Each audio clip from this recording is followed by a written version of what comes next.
En la clase de hoy vamos a hacer una síntesis de lo que son las características principales de la población de América y Argentina.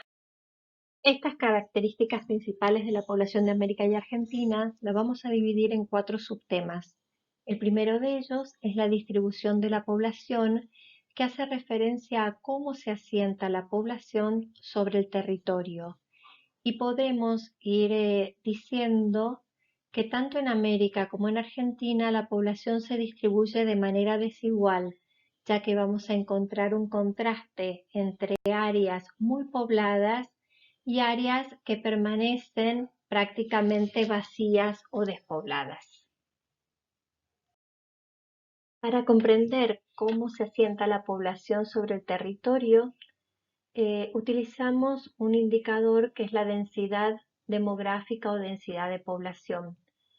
Esta densidad de población va a ser el número de habitantes que se asientan por unidad de superficie, normalmente medida en kilómetros cuadrados.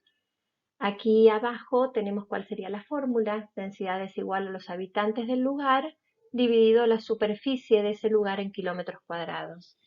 Y esto se puede volcar a el mapa de densidad de población, que nos va a permitir ver cuáles serían las áreas densamente pobladas, que es donde hay muchos habitantes por kilómetro cuadrado, más de 100 en el caso de este mapa de América, y las áreas despobladas, también llamadas vacíos demográficos o desiertos, que son las que en el mapa están coloreadas en blanco, que prácticamente no tienen color y que, como vamos a ver enseguida, responden a diferentes situaciones. Algunas de ellas es por un clima muy frío, otras por tener presencia de selvas con clima cálido, muy húmedo, y otras por tener falta de agua, como es el caso de la diagonal árida sudamericana, que es en donde nosotros estamos asentados. En Argentina lo que vamos a observar es una gran concentración de población en lo que sería el Frente Fluvial del Plata-Paraná, que va a incluir a ciudades como La Plata, Buenos Aires, Rosario y Santa Fe. Ese mismo núcleo, digamos, densamente poblado, se va a terminar uniendo también con lo que sería la ciudad de Córdoba y sus alrededores. Y dentro de lo que sería la diagonal árida, las densidades de población se van a concentrar en los oasis de riego, que van a coincidir con las capitales provinciales. Los factores que favorecen el asentamiento y que se dan todos dentro de lo que sería la región pampeana en la cual se encuentra el Frente Fluvial del Plata-Paraná son de orden natural, históricos y políticos y económicos. Dentro de los factores naturales, el relieve de llanura con el clima templado, suelos fértiles y buena disponibilidad de agua favorecen el asentamiento. Desde el punto de vista político, el proceso de ocupación del territorio y los movimientos migratorios, entre otros. Y dentro de los económicos, la presencia de recursos naturales, una buena accesibilidad, o sea que es un territorio bien conectado con el resto, la actividad industrial porque genera puestos de trabajo, la proximidad al mar y la presencia de puertos. Tanto en América como Argentina también vamos a encontrar vacíos demográficos o desiertos. En líneas generales se pueden diferenciar 4 tipos de desiertos: los desiertos blancos, los desiertos verdes, los amarillos y los marrones. Los desiertos blancos corresponden a las altas latitudes, donde el clima es sumamente frío porque estamos cerca de los polos, y van a estar representados por el norte de Canadá y, por ejemplo, el sector antártico argentino. Los desiertos verdes son grandes selvas en zonas con clima cálido y húmedo, muy cerca del Ecuador, y el principal ejemplo lo tenemos en Sudamérica con la selva amazónica. Luego tenemos los desiertos amarillos o desiertos de arena, que los encontramos en la diagonal árida sudamericana, o en el suroeste de Estados Unidos, y que en estos desiertos la principal limitación es la falta de agua. Y finalmente los desiertos marrones se refieren a los grandes conjuntos montañosos como la cordillera de los Andes, donde la altura, el clima frío de montaña, las pendientes abruptas hacen que no sea favorable el asentamiento de población. Otro de los temas importantes dentro de lo que son las principales características de la población va a ser el crecimiento demográfico.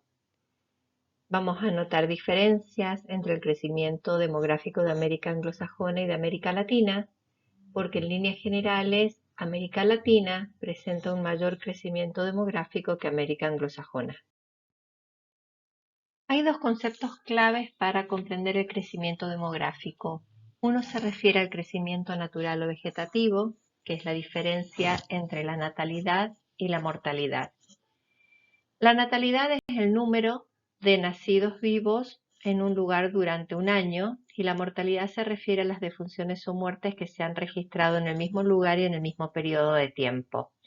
Entonces, cuando hacemos la diferencia entre natalidad y mortalidad, podemos obtener el crecimiento natural o vegetativo.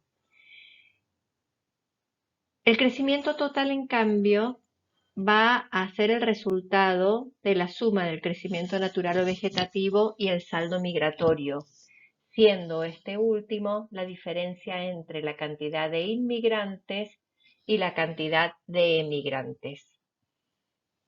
En el caso de Argentina, el crecimiento natural o vegetativo es lento, pero si vemos el crecimiento total, vamos a observar que hay un periodo dentro de la historia argentina que coincide con los primeros censos de población que se realizaron a fines del siglo XIX y principios del XX, donde el saldo migratorio fue positivo por la llegada de millones de inmigrantes procedentes de Europa. Entonces, en esos censos se registra un aumento notable en el crecimiento total de la población. En América podemos diferenciar determinados momentos en relación al crecimiento de la población. Uno comenzó desde mediados del siglo XVII, pero se consolidó o afianzó a partir de la constitución de los estados independientes a principios del siglo XX. A partir de ahí la población de América comienza a crecer paulatinamente. Sin embargo, a mediados del siglo XX, podemos decir que entre 1940 y 1970 aproximadamente, por las mejoras en la salud y en la sanidad, disminuye notablemente la mortalidad en América, y eso está acompañado de una tasa de natalidad que era todavía elevada. Por lo tanto, comienza a acelerarse el ritmo de crecimiento, sobre todo en América Latina. A partir de 1970, a mediados de la década de los 70, esta natalidad comienza a disminuir y el crecimiento natural comienza a desacelerarse porque principalmente baja la fecundidad, es decir, que cada mujer en edad reproductiva empieza a tener menos hijos en promedio. En América anglosajona la fecundidad es muy baja y se encuentra por debajo del nivel de reemplazo, es decir, que son más las personas que mueren que las que nacen, y empieza a producirse un proceso de decrecimiento de la población. Por otra parte, hay un porcentaje muy alto de ancianos, que es lo que ocurre por lo general en los países más desarrollados y a lo que se denomina envejecimiento de la población. En cambio, en América Latina, la fecundidad es moderada, pero no alcanza a ser inferior al nivel de reemplazo, por lo que aún hay crecimiento natural o vegetativo.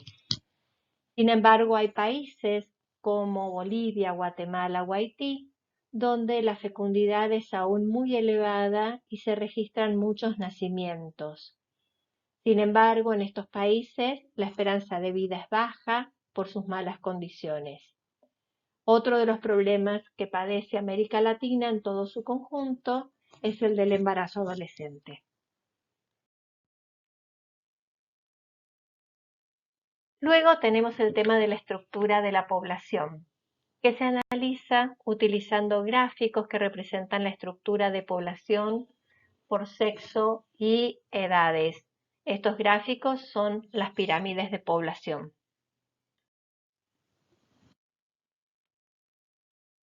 En esta diapositiva observamos que hay distintos tipos de pirámides de población.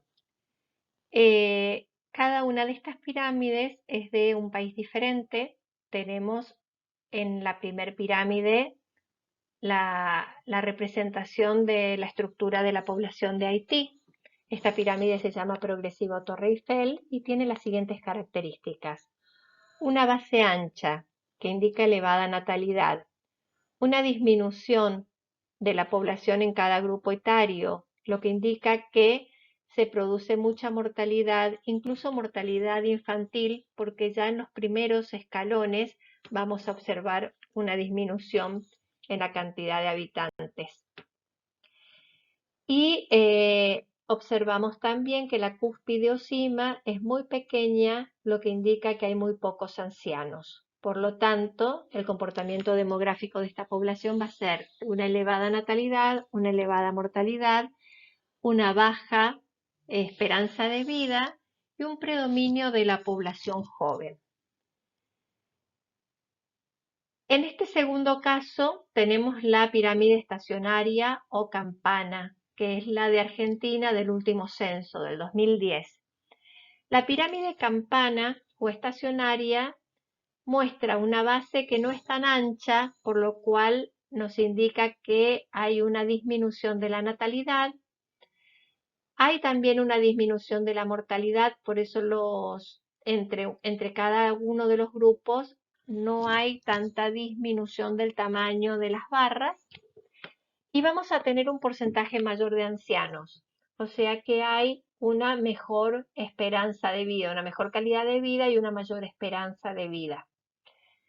Aquí hay equilibrio entre todos los grupos de población. Finalmente tenemos la pirámide regresiva urna funeraria, en este caso es la pirámide de Canadá, en la cual la base es más pequeña, lo que indica muy poca natalidad, y tenemos un gran porcentaje de población anciana, lo cual indica que se está produciendo envejecimiento de la población. El último de los temas que vamos a explicar con respecto a las características de la población son las migraciones internacionales, que son desplazamientos de la población de un país a otro con el objetivo de cambiar el lugar de residencia. Esto se debe normalmente a causas económicas, pero también puede deberse a conflictos políticos, étnicos o religiosos o desastres naturales. Hay muchos movimientos de población y no todos hacen referencia a las migraciones internacionales. Por ejemplo, tenemos los desplazamientos de campo a ciudad o cuando la población se traslada de una ciudad pequeña a una ciudad un poco más grande, a otras regiones y finalmente a otros países. Este último caso es el de las migraciones internacionales. Y el objetivo de la migración internacional es fijar la residencia en otro lugar, ¿sí? Entonces, me voy del país no porque esté haciendo unas vacaciones o quiero conocer el lugar, sino porque decido cambiar mi lugar de residencia, decido irme a vivir a otro país. A fines del siglo XIX y principios del XX, América recibió millones de inmigrantes.